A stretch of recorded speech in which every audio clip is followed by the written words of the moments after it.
warahmatullahi wabarakatuh. Perkenalkan, nama saya Nahal Bimo Pamungkas. Saya dari Fakultas Ekonomi dan Bisnis, jurusan Akuntansi. Pada kesempatan kali ini, saya ingin membahas tentang manfaat teknologi informasi dalam kehidupan sehari-hari. Sebelum kita lanjut ke videonya, jangan lupa kalian subscribe and like video ini ya. Kita membahas tentang manfaat dari teknologi informasi, kita harus mengetahui apa itu teknologi informasi. Teknologi informasi merupakan teknologi yang berfungsi untuk membantu baik perorangan atau suatu grup dalam membuat, menyimpan, mengubah, menyampaikan, dan menyebarkan informasi. Di dalam aktivitas teknologi informasi, terdapat komponen-komponen utama di dalamnya. Berikut komponen-komponen yang sudah saya rangkum. Komponen yang pertama yaitu hardware atau biasa kita sebut dengan perangkat keras. Merupakan perangkat komputer yang digunakan oleh operator atau user. Hardware sendiri terdiri dari prosesor, memory card, kabel data, dan peripheral. Sedikit pembahasan tentang peripheral. Peripheral disebut juga sebagai perangkat tambahan, yaitu perangkat keras yang dihubungkan ke komputer untuk meningkatkan kegunaan dan membantu pekerjaan. Contoh dari peripheral yaitu mesin pencetak, mesin pemindai, mikrofon, alat penguas suara, dan masih banyak alat-alat tambahan lainnya. Komponen yang kedua ada perangkat lunak atau software. Merupakan media yang menjembatani antara hardware dengan brainware.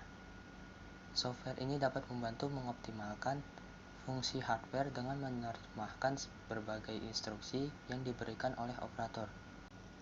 Software sendiri dapat dibagi menjadi dua, yaitu software sistem dan software aplikasi. Software sistem atau biasa kita kenal dengan OS atau operating system. Dengan adanya OS, maka hardware bisa menjalankan software aplikasi untuk digunakan oleh user atau operator. Beberapa OS yang cukup populer diantaranya yaitu Windows, Linux, dan Unix. Software yang kedua yaitu software aplikasi.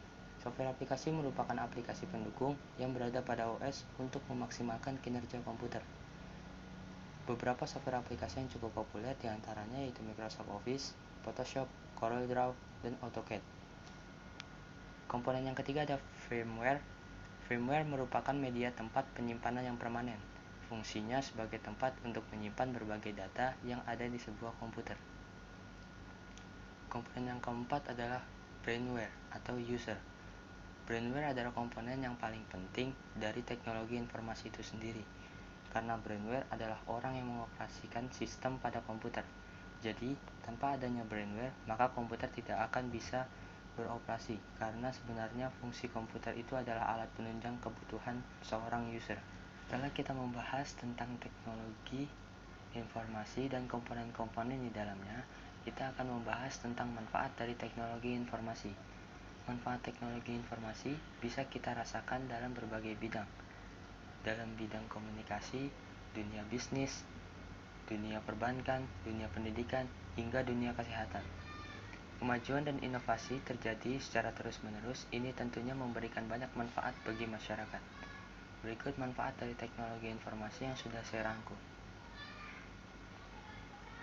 Manfaat yang pertama yaitu dalam bidang komunikasi.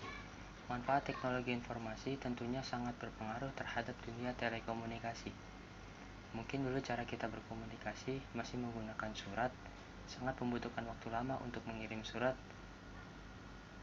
Belum lagi kita harus menunggu balasan dari pesan tersebut. Tapi itu tidak lagi, semakin berkembangnya zaman, teknologi semakin canggih. Di zaman sekarang, kita dapat mengirim pesan yang panjang dalam waktu singkat hanya dengan menggunakan perangkat yang terhubung oleh internet. Kita juga dapat bertatap muka dengan seseorang yang jauh tanpa harus bertemu. Manfaat teknologi informasi yang kedua datang dalam bidang pendidikan. Manfaat teknologi informasi dalam dunia pendidikan tentunya sangat membantu proses belajar mengajar. Seperti yang sudah kita pernah rasakan, kegiatan belajar mengajar tak jauh dari peran buku. Semua hal yang kamu tuliskan untuk keperluan referensi bahan ajar dan pembuatan tugas-tugas sekolah bersumber dari buku. Namun, seiring dengan berkembangnya teknologi informasi, kamu bisa memanfaatkan teknologi internet. Kamu bisa memanfaatkan media internet, atau sering kita sebut dengan e-learning. E-learning berguna untuk menambah wawasan dan pengetahuan yang mungkin tidak ada dalam buku.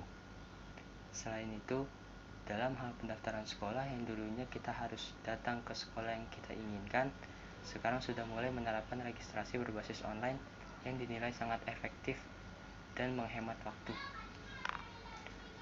Bahkan sekarang ada universitas yang memberikan fasilitas belajar mengajar jarak jauh. Melalui perantara internet, kamu sudah bisa terhubung dengan dosen tanpa harus bertatap muka secara langsung. Tiga dari teknologi informasi yaitu di dunia bisnis. Orang-orang yang berada di dalam dunia bisnis tentunya sangat merasakan manfaat dari teknologi informasi yang terus berkembang. Banyak sekali keuntungan yang diperoleh dan tentunya mempengaruhi dari kenaikan laba. Hal ini tentunya sangat dirasakan oleh pebisnis yang menjalankan usahanya dengan basis online. Memang sekarang sudah bisa menjalankan usaha tanpa harus membangun atau menyewa toko. Hanya bermodalkan smartphone dan kuota internet, kita sudah bisa memulai usaha bahkan dari rumah.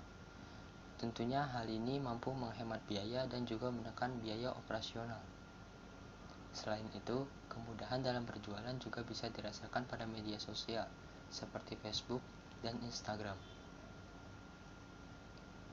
Apalagi dengan banyaknya aplikasi online atau marketplace yang menawarkan berbagai fasilitas menguntungkan, baik bagi penjual ataupun bagi pembeli. Marketplace ini dinilai mampu menjamin keamanan transaksi berbasis online dari tindak penipuan online yang semakin marak terjadi. Manfaat dari teknologi informasi datang dari bidang kesehatan. Manfaat teknologi informasi juga sangat berjasa dalam perbaikan manajemen di klinik atau rumah sakit. Jika dulu pencatatan riwayat kesehatan pasien hanya ditulis dalam sebuah berkas dan itu akan memakan banyak waktu, sekarang pencatatan dapat dilakukan dan diarsipkan di komputer. Hal ini akan sangat memudahkan petugas untuk mengetahui rekam medis pasien dengan cepat. Rekam medis berbasis komputer ini meliputi data klinis pasien dari hasil pemeriksaan dokter ataupun hasil dari pemeriksaan laboratorium. Manfaat teknologi informasi yang terakhir yaitu dalam dunia perbankan. Manfaat teknologi informasi juga berdampak besar pada dunia perbankan. Dulu, kamu mungkin menggunakan celengan saat ingin menyimpan uang untuk menabung. Lama-kelamaan, banyak bermunculan perusahaan-perusahaan perbankan baik milik pemerintah maupun swasta yang menawarkan keamanan dan keuntungan dalam menabung atau menyimpan uang. Untuk transaksi awalnya, penyetoran dan pengambilan uang hanya bisa dilakukan langsung di kantor pada jam kerja. Namun sekarang kamu bisa rasakan sendiri banyak perubahan yang makin memudahkan dalam aktivitas perputaran uang ini. Kamu tidak perlu lagi berada mengantri saat ingin mengambil atau melakukan penyetoran uang. Banyak sekali ATM dan mesin setor yang bisa kamu jumpai di setiap sudut kota dengan layanan 24 jam non-stop. Hal ini tentu sangat menghemat waktu. Selain itu, dengan adanya layanan mobile banking, kamu sangat dimanjakan dengan transaksi transfer uang, pembayaran tagihan, pembelian pulsa, dan transaksi-transaksi lainnya dengan mengikuti instruksi yang ada pada aplikasi smartphone tersebut. Sekian video dari saya. Jika ada kesalahan dalam berbicara mohon dimaafkan. Wabillahi taufiq wal hidayah. Assalamualaikum warahmatullahi wabarakatuh.